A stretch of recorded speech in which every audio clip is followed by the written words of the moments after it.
Hey man, it's me again.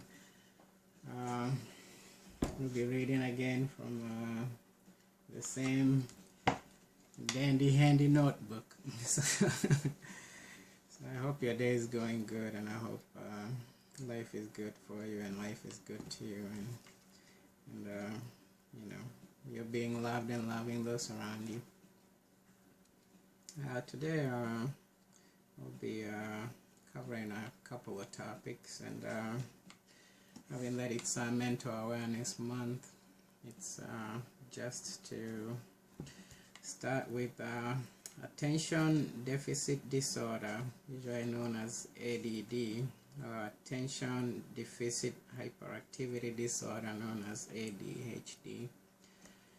So they are common conditions that affect children, teenagers, and some adults, marked by difficulty concentrating, impulsive behavior, and other symptoms. These difficulties respond well to natural remedies and behavioral modification.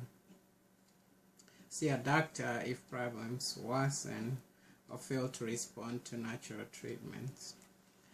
So to improve, we have a recipe for improving your focus with lavender, and it requires the use of lavender essential oil.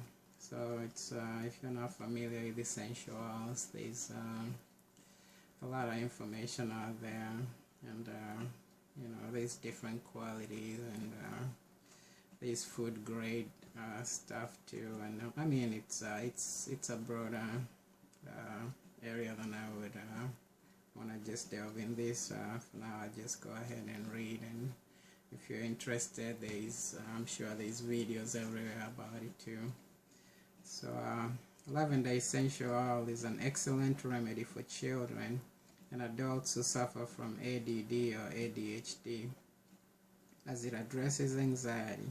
It helps prevent meltdowns and aids in improving focus and attention. It is also ideal for anyone who has a tendency to become overwhelmed in crowds or stressful situations.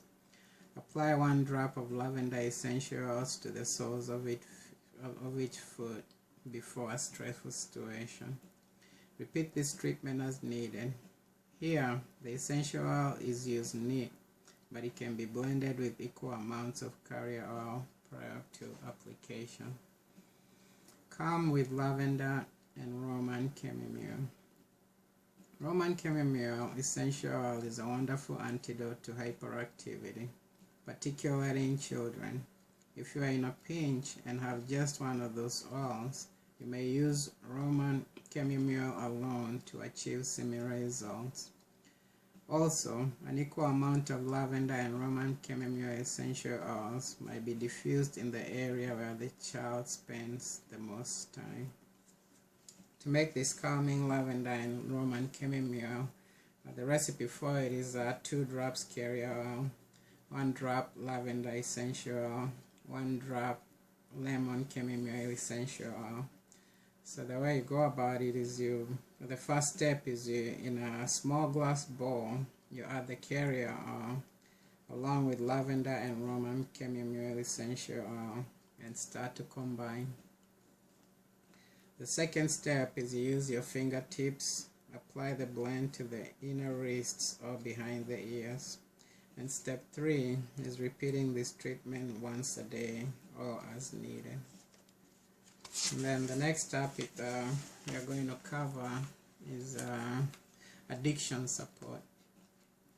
Addiction to drugs, alcohol, gambling, and other substances or activities causes serious problems for millions. People who are fighting addiction respond well to natural treatment, coupled with behavioral modification, intervention, and community support such as 12-step program.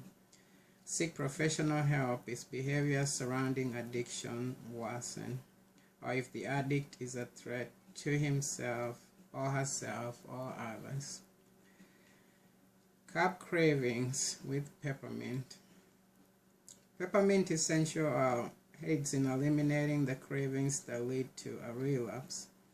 It can be diffused, worn in an aromatherapy pendant, or simply dotted onto a cotton ball near the person in need of support. Cilantro and grapefruit essential oils also stop harmful cravings, whether for sugar, alcohol, or other addictive substances. Ease withdrawal with sandalwood. Withdrawal symptoms cause discomfort and severe anxiety. Sandalwood essential oil has a potent calming effect that can ease the transition from addiction to sobriety. Diffuse the essential oil in the area where the sufferer spends the most time, or add sandalwood essential oil to an aromatherapy pendant. You can also add 1 or 2 drops to a cotton ball in a bath or shower. Grapefruit, lavender, lemon, Roman chamomile, and tangerine essential oils can be used if sandalwood essential oil is not available. So that's the topics, and oddly enough, they just follow each other because the book goes in alphabetical order. And you know, it's usually a pretty serious situation when it comes to addiction, for example. And you know, it's something to watch loved ones struggle or suffer, and mostly people that tend to be in denial. You know, because most of the time the people that are struggling or are going through the situation, to them, they don't view the situation as harmful, or they might just not realize how it's affecting people in their lives, people around them, how it's affecting them. Because most of the time when we are, you know, going through a storm, for example, we usually can see the stars, you know, we can see the sun shining. We really are focused or caught up in the storm. We usually miss to, you know, we might just forget how it's like without the storm, or how it's like to enjoy the sun or watch the stars. And you know, for most of the time it seems that having the right support around you, around those people, is very essential, because most times, you know, most people view addiction as something that's has to do with willpower. But most of the time, you know, even though yes, willpower has something to do with it, but you know, willpower is not something that you know, I don't know, it's and I'm not laughing because it's funny. It's just you know, being able to be in peer support groups and attending all kinds of programs, we kind of come to realize that there's just a lack of communication most of the time. Anyway, I'm just going on and rambling on about I should just I should just let this go, because it's just something that just came to my mind as usual. Just go off the beaten path, and just praying for those that are there struggling, suffering, and, you know, hoping that some way there will be some assistance along the way, or loved ones may bridge the gap, or God, or angels, or